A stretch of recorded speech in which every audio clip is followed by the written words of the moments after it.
That's James's everything hummus with some cauliflower, some gluten-free, I think they're muffins kind of thing or something like that. Yeah, muffins. English muffin.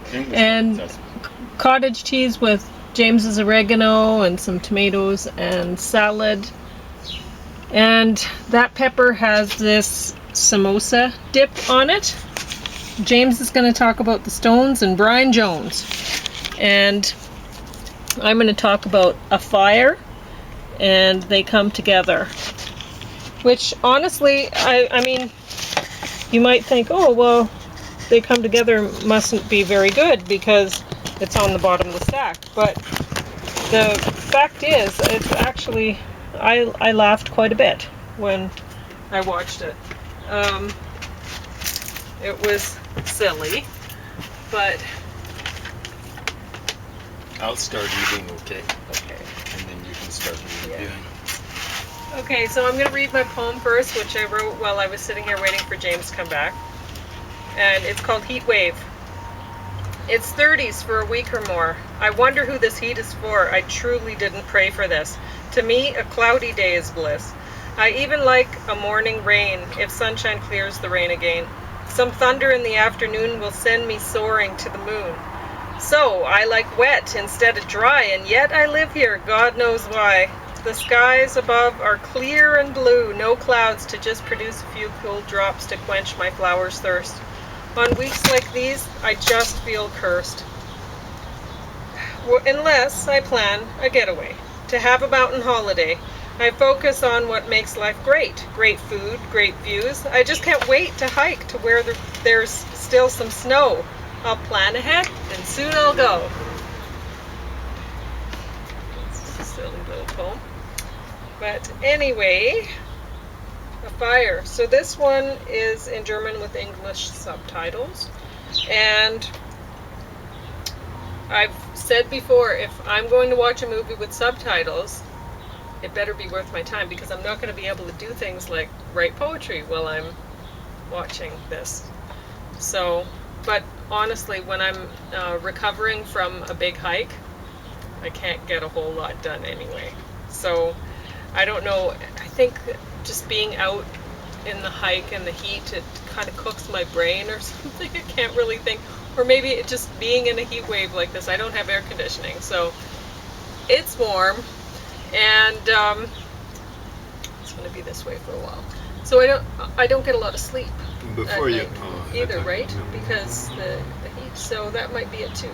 I want to mention something about the. I find out that when I glitch on my memory, my long-term memory is awesome, but it's ever so occasionally I have a glitch, and for a few days I can't remember a particular word or something like that. I find out now it's almost every time it's when it's hot. So I think there's something to what you're saying, that, you know, heat is not good for the brain. We know that, right? People can get heat stroke or whatever. So anyway, Afire. This was, it says 2023. That's when this was put out, if you care. And it's some people are vacationing by the Baltic Sea, it says here. So, and it's beautiful. Not only is the movie beautiful to watch, but it's really creatively constructed. It's one of the best movies I've seen. It's a beautiful movie. And yeah, there's a forest fire. So it's a lot of people can relate to this, especially, you know, in a heat wave, right? You're thinking about the times like we were in Waterton a couple days ago, and somebody was asking, they'd come up from the United States and they were asking when the fire was in Waterton, right? And we're going to see more of this. We expect to see more of our forests burning down, and extreme temperatures and stuff like that. And I mean, first we were seeing it happening in California, and it was moving up. And so what do you do, right? And then, like, I was watching a show that was talking about how they were cutting down the cedars, cedar trees on the west coast, and I thought, oh, that's terrible, right? And then at the same time, you understand, you're thinking about, well, are they thinking about how the fires are moving up, and it may as well cut them down and make some money off of them before they're turned to ash? Which, actually, if you're sending it overseas, you're better off leaving it ash, as far as I'm concerned, because the ash will provide fertilizer and regrow the forest where it is. I'm really not into shuffling food around so much as I am thankful for a lot of the food that we get. It comes from other places. You know, these grapes certainly weren't grown here right now. You know, but at the same time, you realize, well, it's not this food system that we have really isn't very sustainable, because your food should be produced right where you live. You should be eating right where your food is growing, and then you produce the fertilizer back for the food to be produced, and you live that way, and then it's a sustainable lifestyle. But the way we're doing it, the big trouble is there are a variety of different things. Well, One of there's them a is lot. transportation. They say, and it might be to a certain extent true, in North American society, the average hunk of food travels 2,000 miles. So that's the distance from here to Toronto. that's incredible. Mm-hmm. That's average. Yeah.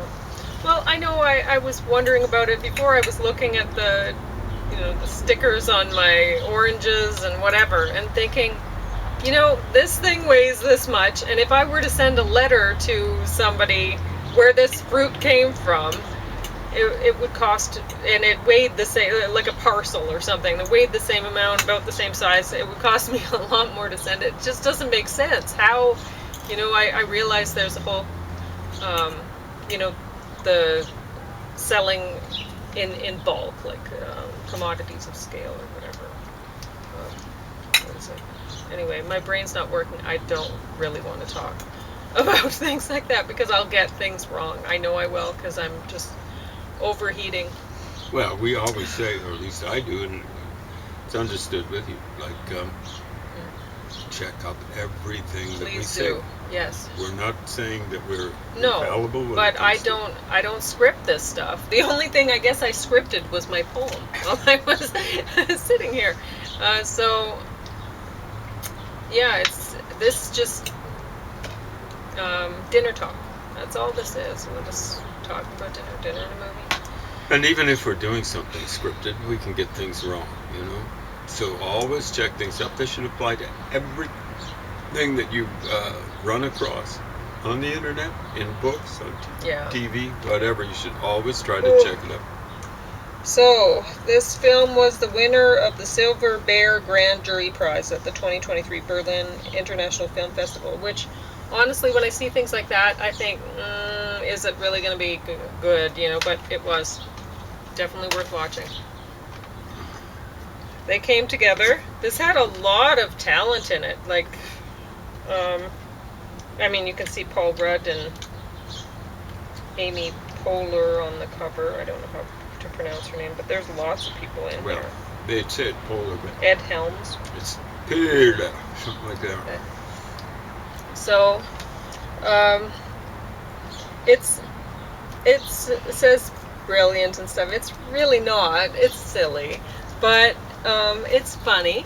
Very funny from your reaction. Yeah, this is it's one of those movies that you're going to be embarrassed every time you laugh, but you're going to do it. It's it doesn't have to be embarrassed about laughing silly. Around me. Yeah. I like guffawing too. So. Well, he's silly. So anyway, the one joke that I liked the best was the one that went on and on. It was the one where Paul Rudd's character was talking to the bartender. It's just too funny. It's really good. Yeah. So that one I like the most. But But there were lots of things in here that were silly and funny, and I enjoyed it. That was the. You can say that again, right? Yes. I remember. We're not going to give it away though. No. Tell me about it. Yeah, that was the other. Yeah. Anyway, so yeah, that was really great. But yeah, it just didn't get top of the stack because it's up against some quality stuff here. That's all. And it's not that I don't value comedy. I've talked about this before, and I appreciate good comedy. It just didn't quite get there. You know, what it was is it's like this nightmare story. You know, when people tell their stories about how they met and everything, like it's a double date they're on, and the people ask how they met, and they're regretting it afterwards, right? Because the story goes on and on, like they're giving way too much detail, and it turns out to be movie length. The story of how they met, and it's it was more than the other couple had bargained for hearing. So, and maybe a little bit more than you might want to hear. That's all. But it's still really funny. Still worth watching. So James is going to talk about the Stones and Brian Jones now. I'm going to have a little sip of water.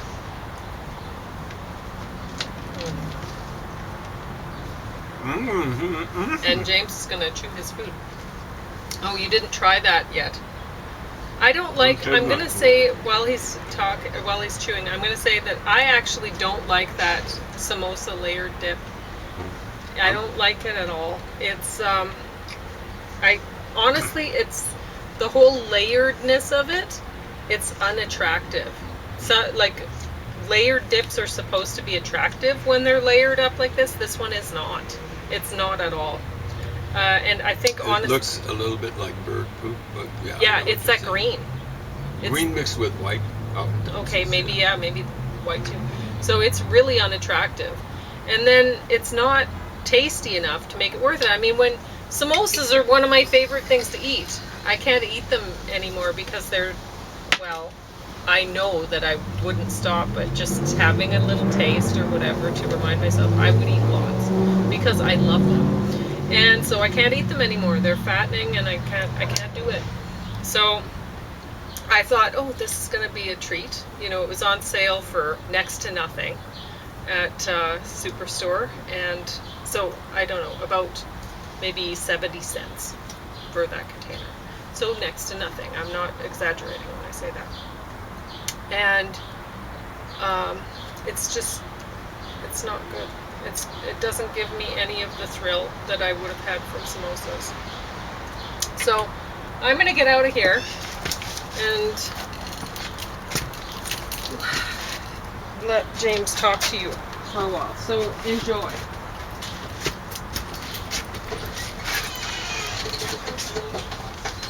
I don't know how much enjoyment or at least entertainment there is in this story about Brian Jones. Yes, you'd have to consider it a tragedy. The Stones and Brian Jones. What they've done here is made the Stones, or rendered them in black and white. Here's Brian Jones in living color. Of course, he's dead now. He's been dead for something like, what is it, 55 years?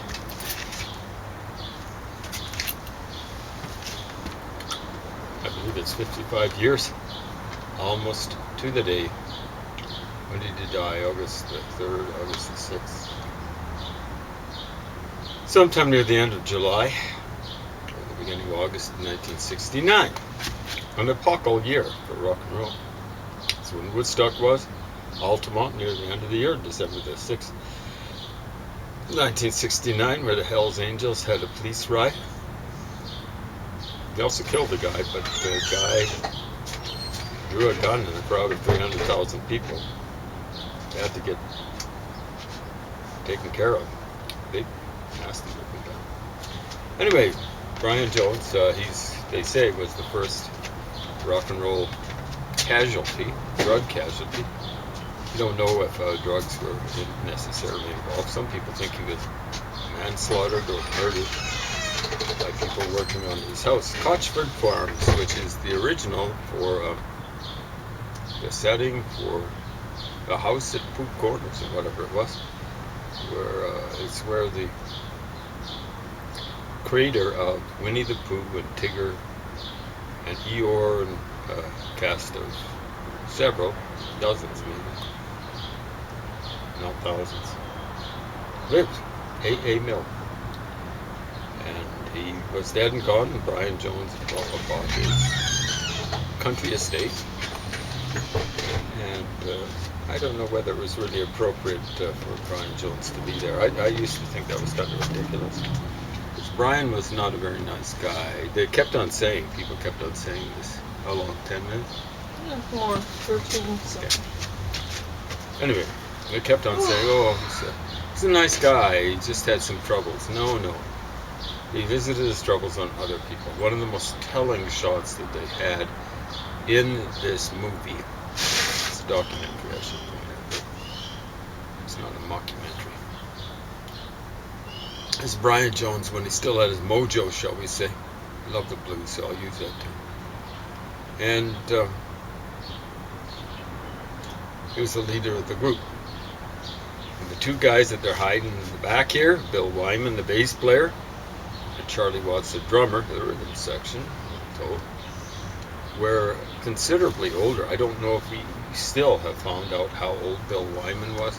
The only reason why he joined the group apparently is because he's the only guy that applied as a bass player that had a bass. You know, they didn't have a bass player, they couldn't afford a bass, they were poor, the rest of them.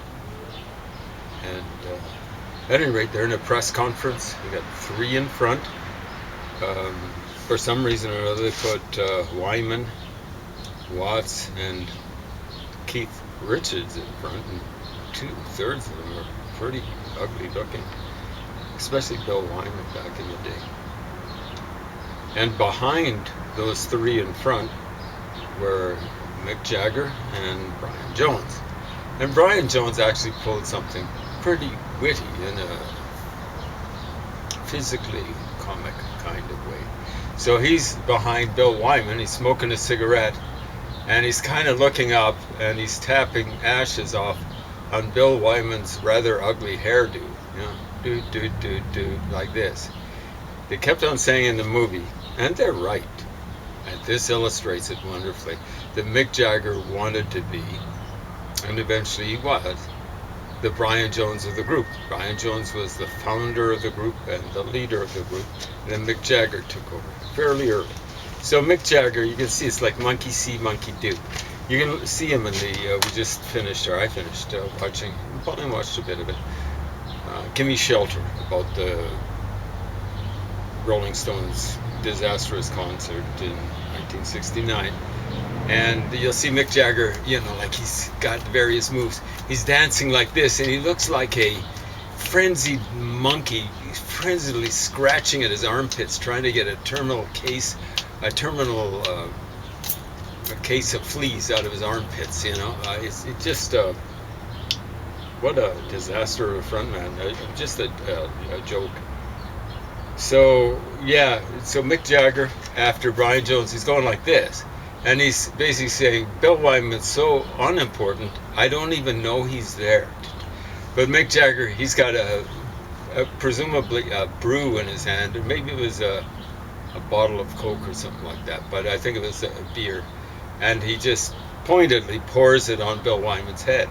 You see, it's not witty, it's just nasty. Whereas with Brian Jones, it's nasty, of course, but it's witty. I don't even know. Whereas Mick Jagger knows Bill Wyman's there, and it's monkey see, monkey do. You know. Yeah, because nobody would pour the, like. How would you do that accidentally? Yeah. You know. Cigarettes. You don't get rid of beer. You know, whereas you get rid of cigarette ash. Yeah. So he just misses the whole point of it. Yeah. You know, really disgusting. You're watching Mickey. God, you should apologize to Bill Wyman for that move.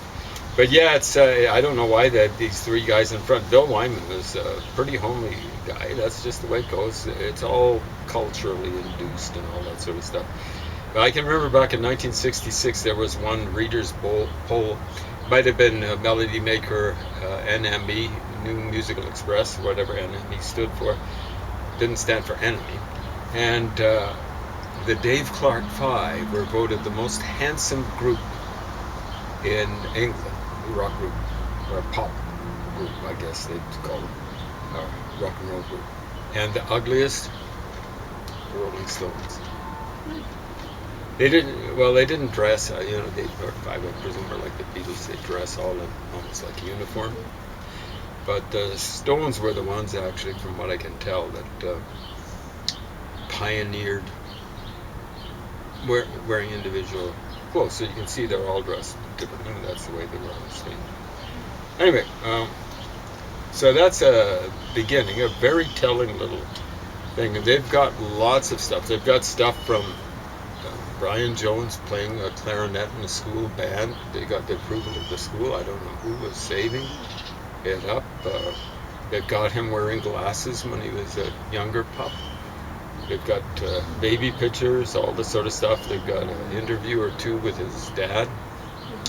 And I don't know if they interviewed or someone interviewed his mom, but they showed pictures of his mom and stuff like that. I think they were kind of trying to trace the tragedy.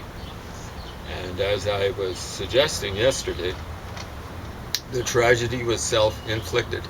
You know, in Greek tragedy, the idea, I think, with almost any tragedy is hubris. That's what brings about the fall of the tragic figure, hubris. And it's kind of like overweening pride. And I'm afraid that's what was Brian Jones's problem.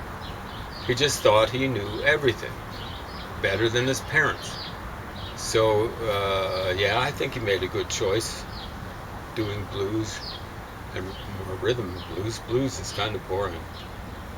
But,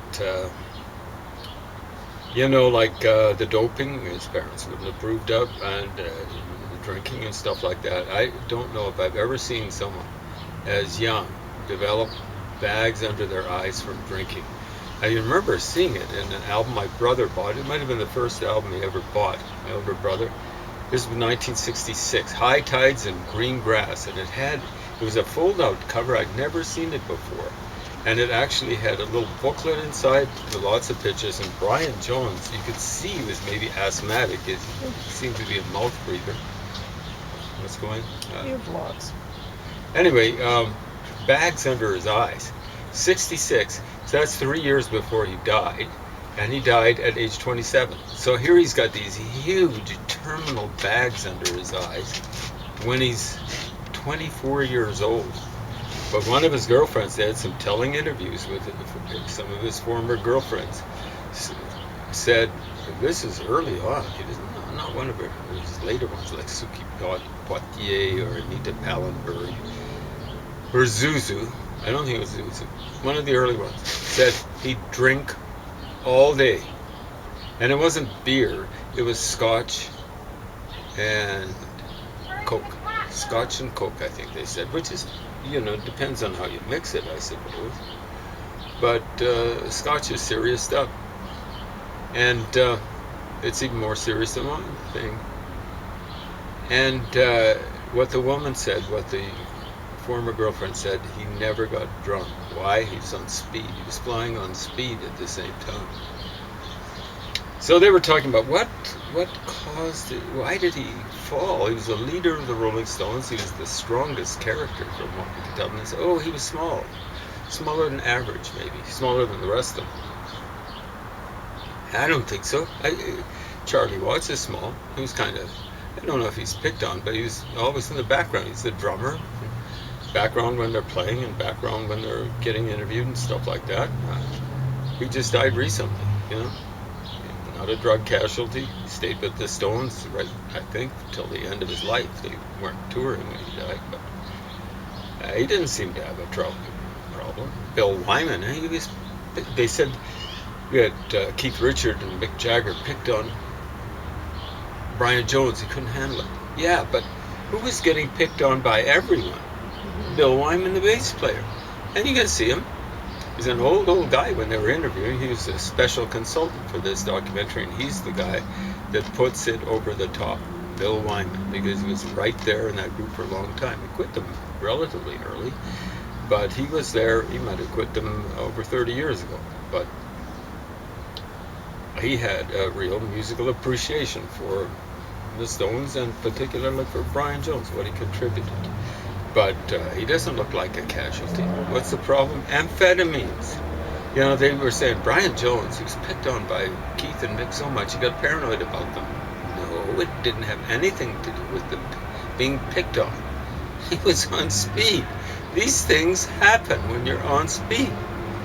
You don't speed. You don't speed on the road, and you don't speed when it comes to ingesting certain substances. It's stupid. A spondy, okay? Maybe with a heavier accent on the second syllable. Stupid. So he just was a guy who was too smart for his own britches when he was a young guy, and it stayed that way right on, well, basically until his dad. He started losing his confidence. But, well, tried writing songs, didn't have enough confidence. I don't think he would have had that problem if he wasn't a drug casualty. When he died, they were going around interviewing rock stars. What do you think of Brian Jones dying? About the best I ever saw, because it was sympathetic, was Pete Townsend. And he said, poor Brian, he died every day of his life. He died every day of his life, and you can see it going down and down. And Pauline's talked about it. I've talked about it. I came up with a conception, but I think Pauline made a poem about it. There was a French writer called Celine, Celine, and at the end of World War II, he toured around Europe. I believe it was the end of World War II, just seeing the devastation. And he called the thing he wrote about it, if I'm not mistaken, check it out, Mort à crédit, or Mort à crédit. I don't know if you pronounce the T. Mort, that's death. À crédit, on credit. And so it can be translated in different ways. Death on the installment plan, or death on credit. I like on the installment plan, because what I came up with, maybe other people have done it too, suicide on the installment plan.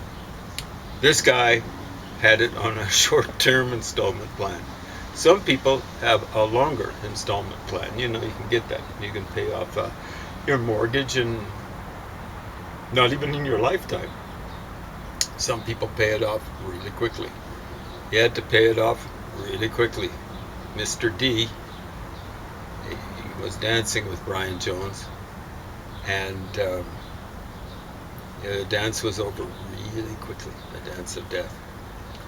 So the thing I liked about it, the thing that put it over the top, was the musical appreciation, especially from Bill Wyman, of what Brian Jones was to a large extent.